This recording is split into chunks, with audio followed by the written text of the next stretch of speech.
of Africa. The face and voice of Africa.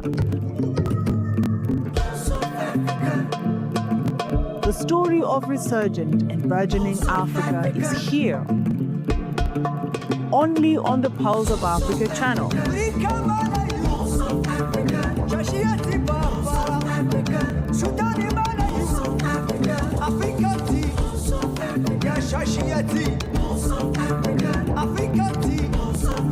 Pulse of Africa, the face and voice of Africa.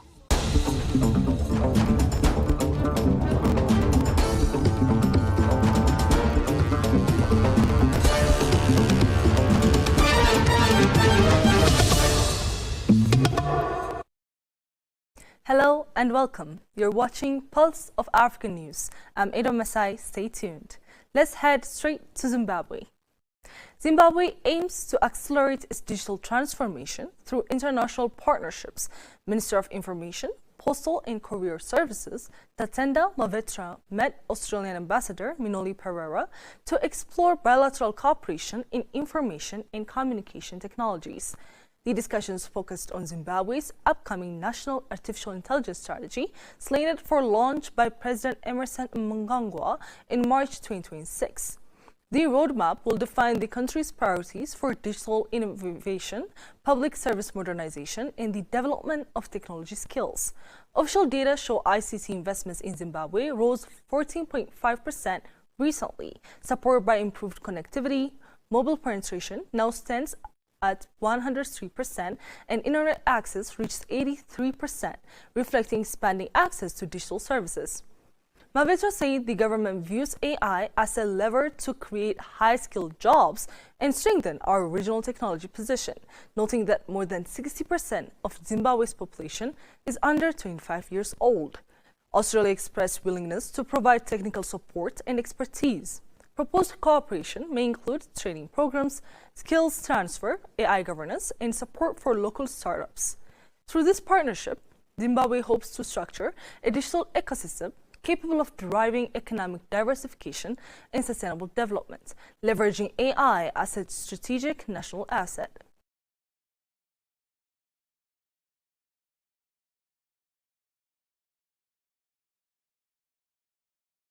Burkina Faso's public transport company, Sotraco Ouagadougou Urban Transport Company, received a batch of 375 buses to strengthen its fleet.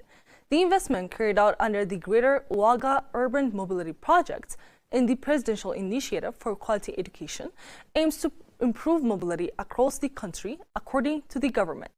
The new delivery follows a first batch of 155 buses received in August 2025, bringing the total number of buses acquired under the two programs to 530. The purchases are part of a broader strategy to expand public support services and improve the competitiveness of the state-owned operator. In line with these objectives, the Burkinabe authorities adopted two decrees on November 27, 2025, granting the state full ownership of Sotraco. A total of 36,075 shares, representing 8.39% of the capital previously held by private shareholders, were bought back, making Sotraco a fully state-owned company. The shift could intensify competition with private transport operators, including bus companies, metered taxis, green taxis, and informal minibuses. The success of the reforms will depend on part on the state's long-term commitment to fleet maintenance, sound governance, and sustainable financing.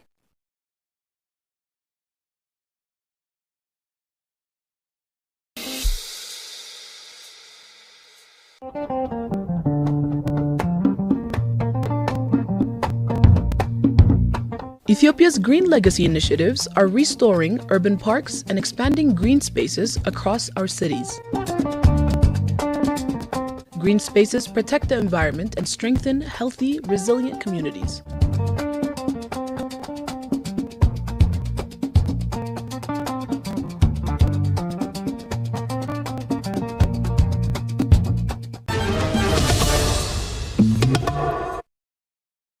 Mas'ud Boulos, senior advisor to the United States President for Arab and African Affairs, highlighted the strength of Algeria-US relations, reaffirming the shared commitment of both countries toward achieving a more peaceful and prosperous future.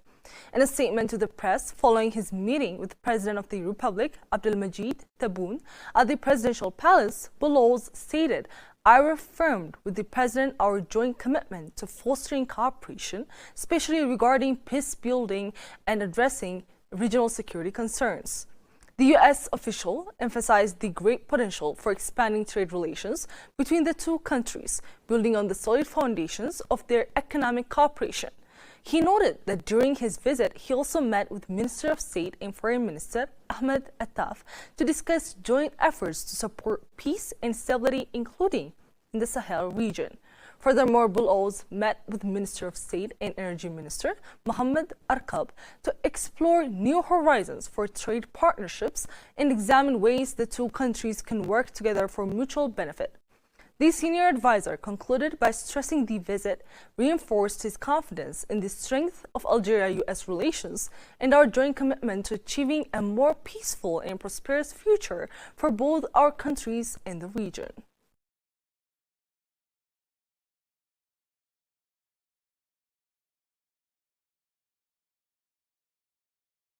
African leaders have renewed calls for bold economic reforms and innovative financing solutions to drive industrialization and inclusive growth across the continent during the 2026 Africa Trade Summit held in Accra.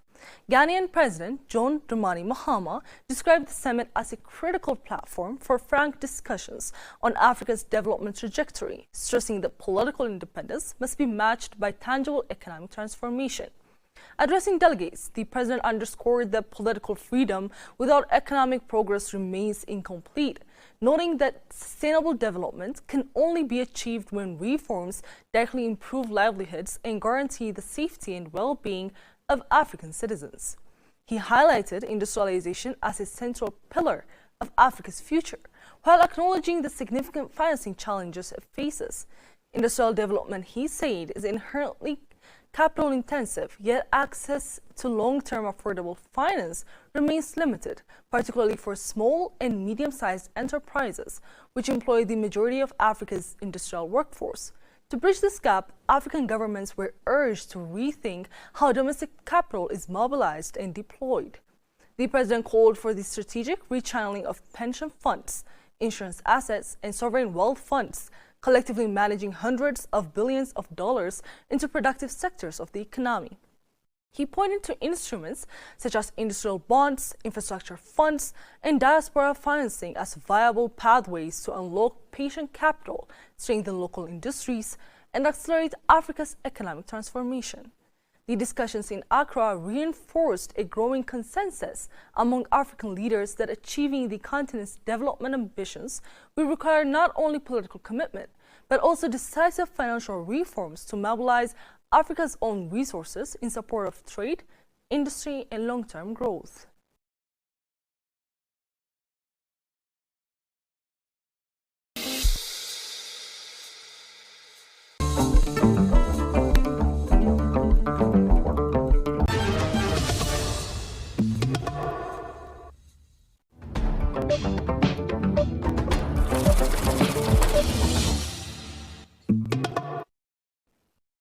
Shifting to business news, as Africa's leading gold producer, Ghana launched a series of reforms in 2025 to better regulate and structure this sector.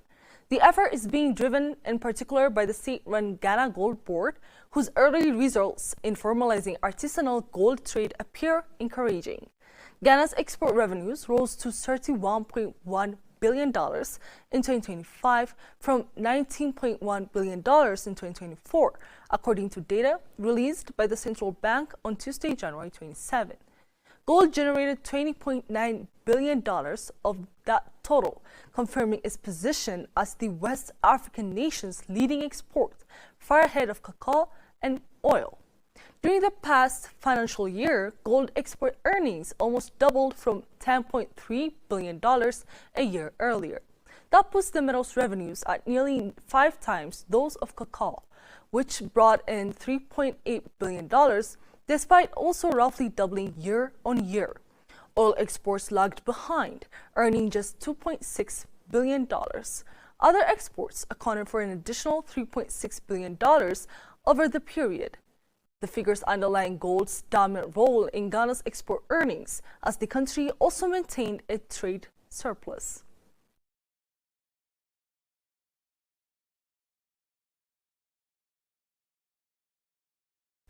Madagascar's Council of Ministers authorized the resumption of mining permit issuance. This decision ends a suspension on the granting of mining titles that has been in place since November 2010. The suspension was announced 16 years ago by the Ministry of Mines during a period of political transition in Madagascar. The ministry cited speculation in mining titles as a primary cause for the freeze. According to the 2023 EITI report published in late December, 1,650 applications for mining permits had been filed with the Mining Administration and were awaiting a response. Madagascar authorities have not specified a timeline for processing the pending applications. However, the resumption provides greater clarity for mining investors. This relaunch follows the adoption of a new mining code in 2023. The code is intended to regain control of a sector marked by weakness in the mining cadastre, where permits could remain inactive for long periods, slowing exploration activity. The other objective of the reform was to make the country's mining sector more attractive to investors and further increase the value of Madagascar's resources. While Madagascar hosts cobalt, nickel, graphite, and rare earths, its mining sector represents less than 5% of GDP, according to official data. Among the companies waiting for a mining permit is Harena Rare Earths, which seeks to develop a rare earth mine.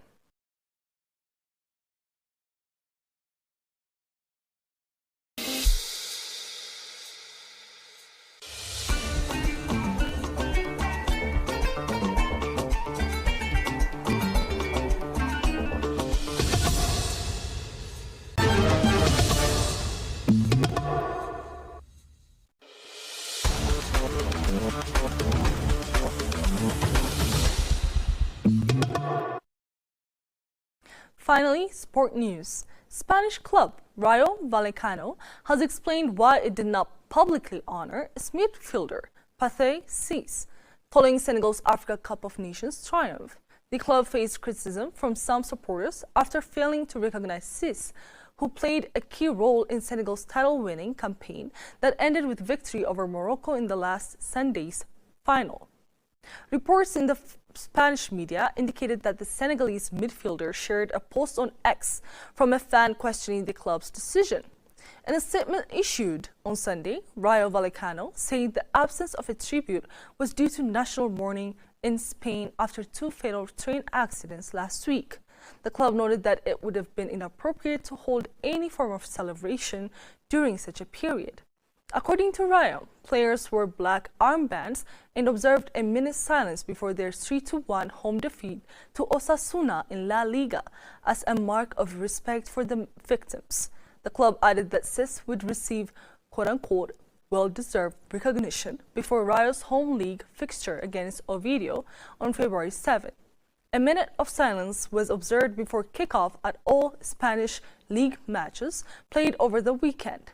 Meanwhile, Villarreal honored Senegal international Pepe Gueye on Saturday, with the midfielder presenting his Africa Cup of Nations winners medal and trophy to the fans.